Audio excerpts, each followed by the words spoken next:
This is 2003, I think. What happened was, me and Shafi, we used to work together in a very big Indian company, and we were professionals, and then we actually became friends. And what happened was, one fine day, Shafi's mother choked in her sleep at midnight in Kerala, and at that point, he did not know what to do. So, he's very educated and he has two siblings. One is brother and sister. They both are also very educated and they are from a fairly well off family. But having all those resources also did not help, because at that point of that medical emergency, he did not know what to do. So, what he did is he put his mom in the car and drove to a hospital and managed to save her. But I think that incident really shook him as an individual. And he said that if people who can afford to pay for a service do not know what it is, then think about a person on the road, which is maximum people in India who are living, on the roads. They would not know, at all what to do. So he was he was shaken. So he came to Mumbai. He was working here, and we just had a dinner table conversation. So a couple of friends and Ravi was here, and we started as young Indians. The favorite topic is to crib about the government. So we did the same thing. We started to crib about the government. We said, and one common thing was that we all had been educated abroad in the US.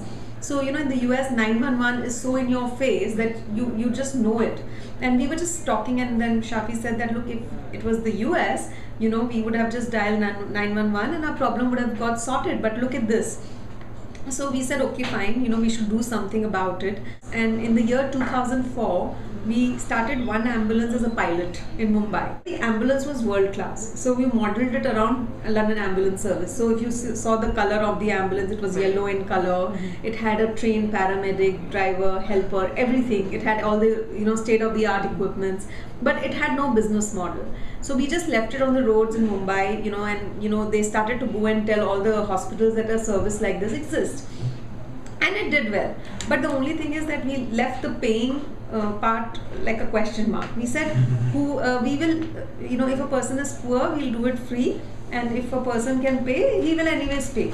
So when we had an open-ended model like this, it obviously didn't work. Because even if you give an opportunity or a chance to a rich person, that look, this service is, either you can pay or not to pay, most of the time people will not pay. So, having said that, 2004, the need for the ambulance was established because it was very clear. I mean, people were using it, we studied the data, where it was going, what kind of people it was carrying. And then what came to light was that, the demand is definitely there. Now, what we should do next? And that is the time again we were stuck. We hit a wall again, that now we have jobs, we have started this pilot, it is successful now. And at that time again, we met Dr. Sam Pitroda, who is our mentor and guide.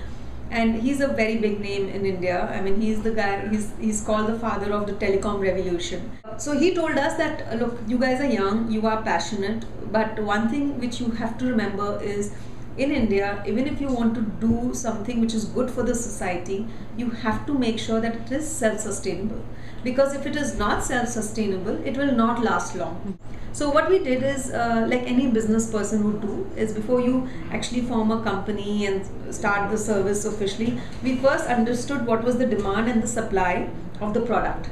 So demand was huge. You probably would have seen the presentation. I mean, the numbers kind of really said that yes, go ahead and do it. And supply was nothing, basically. So here we had this demand which nobody had seen, and the supply was completely not there. So we said, we need to place a product. Now came to pricing. How do you price it? Especially, how do you price it so that it can become affordable to both the rich and the poor, right? And that's where we studied the data which we collected in the pilot phase. And what we realized is that in India, because the government hospitals are in such a bad shape, it is really the poor who go to the hospitals, which are the government hospitals. The private hospitals are often visited by people who has access to money.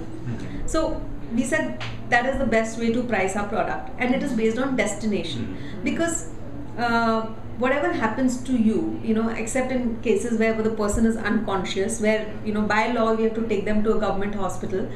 But otherwise, somebody in the family or the person himself, the basic decision they have made already in an emergency, whether they want to be taken to a private hospital or to a government hospital.